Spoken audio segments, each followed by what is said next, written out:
Right, what are we doing? So what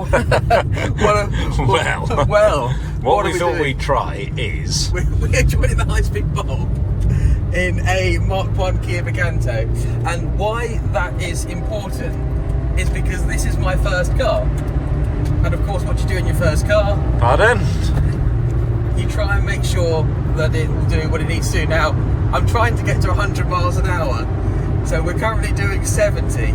Well, put your foot down. My foot is welded to the floor in fourth gear. There's an R8 coming up, but I suspect we can probably do better. Here we go. Need to wait for him to move out of the way. Hurry up. Right, here's the thing. Can we get up behind this? We slipstream the Audi. No, he's gone. We're at a steady 80, and this is as fast as it'll go. No, we're nearly at 90. If you put your foot down... It is welded to the floor. Here we go. Right, so my first car was a Kia Picanto, a silver one, an SE, which is a much higher spec than this one. Why is this guy slowing down? That's the question. I might have to flash your him lights out of the way in this Kia Picanto. Mine had electric windows all round. It had a CD player with MP3 functionality. Pardon? It had electric mirrors, air conditioning, and was about £100 a month with £1 down. So it was pretty good. Oh, hang on. Turn the aircon off, that's it, reduce the drag. We've just gained 2 miles an hour. Here we go. So is the car as good as the memory? Well, this one's done 19,000 miles. Presumably not all of them going round trying to get to 100 miles an hour. That's 95 indicated. It's noisier than I remember, truth be told, but this was 2004, so it was a long time ago. We're just reaching 99 miles an hour. Cue the music. Here we go. I never did this in my own car, of course. In fact, I don't think I ever got anywhere beyond 70, but we're about to do it. It turns out if you have a de-restricted track... No, we're slowing down. Straighten up, straighten the steering. Well, I will do in a minute. Here we... No! Right, I'm going to slingshot out of the corner. Let's see if that gives us any more pace. Right, I'm going to come up to the top.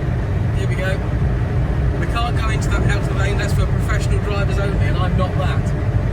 So we're going to try something that they try in small planes, which is get that bit higher, and then try and dive down. Here we go. We're going to get right up to the side. There's nothing around me at all, so we're safe to do so.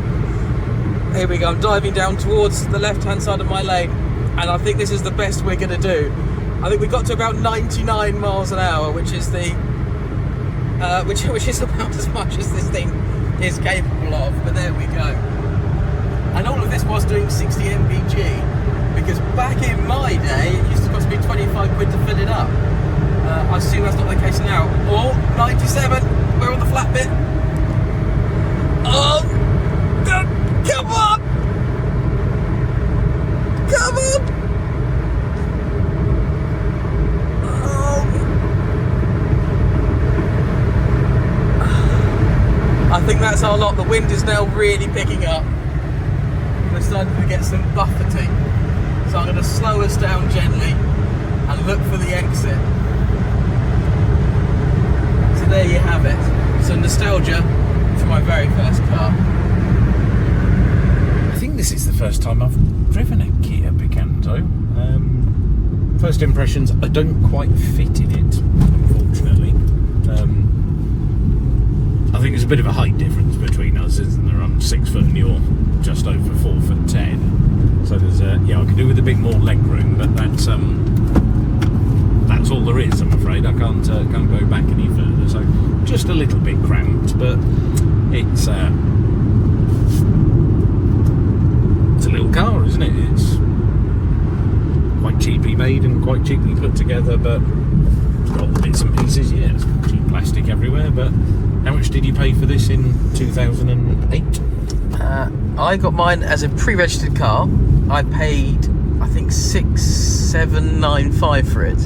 £6,795. Yes. For a brand new car. It might have been £6,495, and if you bought it brand new, ordered it from the factory, it was £7,295, I think. So yeah, it was just about £1,000 cheaper. So this car was, I mean, this particular spec, Oh which my is God.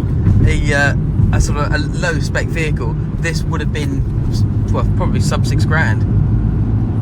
Tell you, it does highlight the importance of always being the right gear at the right time. I think we are incredibly spoiled with modern engines and the torque that they have. I think a turbocharger, as long as it's somewhere vaguely in the power band, which thanks to modern trickery, most turbos are in the power band most of the time. It's not like the old days with lots of lag and mild hybrid systems and all that kind of stuff. It's you don't really need to pay too much attention to being in the right gear at the right time. But in this, if you're not in the right gear, there's absolutely nothing there. But we're pressing on all right. We're keeping up with whatever it is in front of us that was just braking so hard he'd somehow managed to activate the hazard light. I'm not quite sure how we managed that, but we're keeping up with him.